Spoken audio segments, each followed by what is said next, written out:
The rain hadn't fallen in this part of Virginia for weeks, but the sky over the military hospital seemed to hold its breath, heavy and low, as if bracing for impact. Inside the sterile-smelling conference room, 24 people sat in a loose semicircle of metal-framed chairs. They were veterans mostly, some with visible wounds, others carrying damage that no medic could stitch closed. A few spouses sat stiffly beside their partners, hands clasped tight in their laps. This was the weekly PTSD support group, a gathering of ghosts trying to find their way back to the living. The group facilitator, a gentle-voiced social worker named Diane, glanced at the clock on the wall and then at the empty chair near the door. They were waiting for a new member, someone the VA had referred specifically for this session. And the file on her desk was thicker than most, stamped with classifications that made her raise her eyebrows. But the name meant nothing to her. Just another soldier trying to piece themselves back together. The door opened with a soft click and she walked in. She was shorter than most people expected, especially given the summary in her file. Her dark hair was pulled back tightly, revealing a face that might have been pretty if not for the hardness around the jaw and the eyes that seemed to look through everything rather than at it. She wore plain jeans and a gray sweatshirt, nothing that marked her as military, nothing that said anything at all.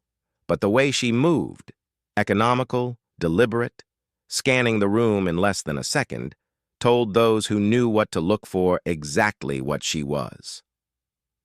"Everyone, this is Sarah," Diane said warmly, gesturing to an empty chair. "Why don't you have a seat and join us? We were just about to share introductions." Sarah didn't sit. She stood just inside the door, her back to the wall, arms crossed loosely over her chest. "I'm fine here." A few of the veterans exchanged glances. They knew that posture. That was the stance of someone who kept exits in sight, who refused to be boxed in. The civilian spouses just saw rudeness. The introductions went around the circle. A former Army infantryman who'd lost his leg to an IED in Iraq talked about his nightmares.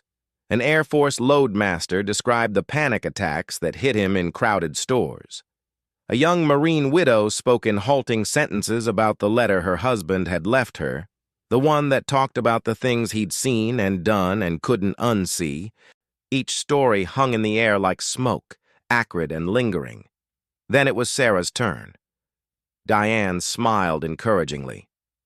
"Sarah, would you like to share anything? Even just your name and branch of service if that's all you're comfortable with." Sarah's eyes moved across the room, touching each face for just a moment before moving on.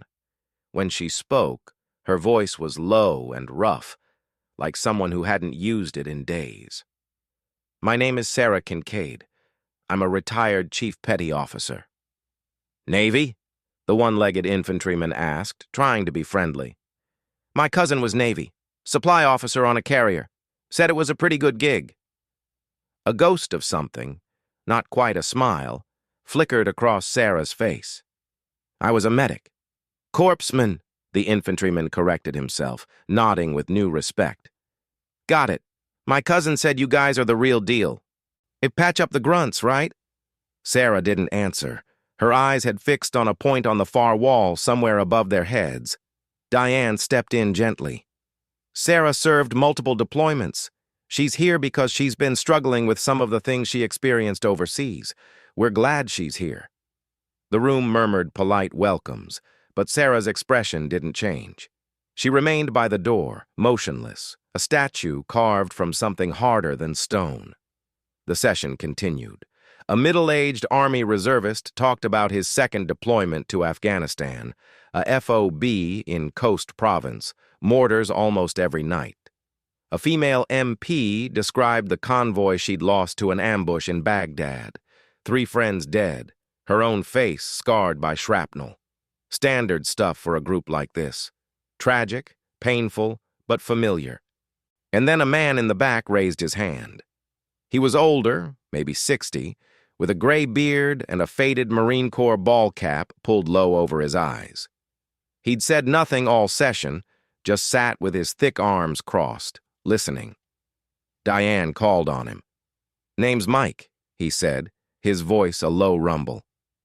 "I was a corpsman, too. Vietnam. 2 tours with the Marines, then a 3rd with a SEAL team before they even called them that officially." He looked directly at Sarah. "First time I've seen another one of us in this group, usually just grunts and pilots and such. They don't know what we carried."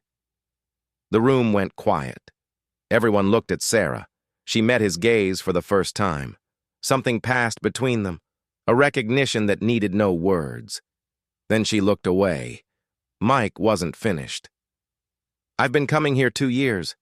I've talked about the nightmares, the flashbacks, the guilt, but there's stuff I never say, stuff I figure nobody here would understand." He leaned forward, his eyes still on Sarah. "But you would, wouldn't you? You understand what it's like to hold a man's life in your hands while bullets are flying past your head. To watch a kid die screaming for his mother and then have to patch up the guy next to him 2 minutes later. To wonder every single day if you did enough, if you were fast enough, if you could have saved just one more." Sarah's jaw tightened. Her arms dropped to her sides, hands curling into fists. "I'm not here to talk about that." "Then why are you here?" Mike asked, not unkindly. "Because the VA said I had to be, or they'd cut my benefits." A few people shifted uncomfortably. Diane opened her mouth to intervene. But Mike held up a hand. "Fair enough," he said. "I was the same way when I started. Sat in that exact spot by the door for 6 months. Never said a word. Just watched. Waited for someone who'd get it." He leaned back in his chair. "So I'll make you a deal. You don't have to talk about anything you don't want to, but I'm going to tell you a story, and you can listen or not. I don't care. Deal?" Sarah said nothing, but she didn't leave. Mike settled into his chair, his eyes going distant. "Vietnam, 1968. I was attached to a Marine recon unit operating up near the DMZ. We'd been out for 5 days, moving through some of the worst jungle you've ever seen, humping packs that weighed more than we did. The heat was unbelievable, and the leeches, God, the leeches. You'd pull your pants down at night and find a dozen of them stuck to your legs. A fat with blood." A few people grimaced. Mike ignored them. "On the 6th day, we walked into an ambush. Charlie had been waiting for us, knew exactly where we'd be. The first round took out our lieutenant, blew his leg clean off. He went down screaming, blood pumping out so fast I knew he had maybe 2 minutes if I couldn't stop it. But we were taking fire from 3 directions, and there was no cover, just waist-high elephant grass and mud." He paused, rubbing his hands together as if he could still feel something on them. "I ran to him. Don't ask me why. Training, I guess. Instinct. I didn't think about it, I just moved. Dropped down next to him in the mud, got my hands on his leg, and tried to find the artery. Bullets were hitting all around us, tearing up the grass, kicking dirt into my face. I could hear the Marines returning fire, yelling for me to get down, get the hell down. But I couldn't. If I let go, he'd bleed out right there." The room was absolutely silent. Even the heating system seemed to have stopped its constant hum. "I got the bleeding stopped. Don't know how. Luck, maybe. Or maybe something else. But I got it stopped.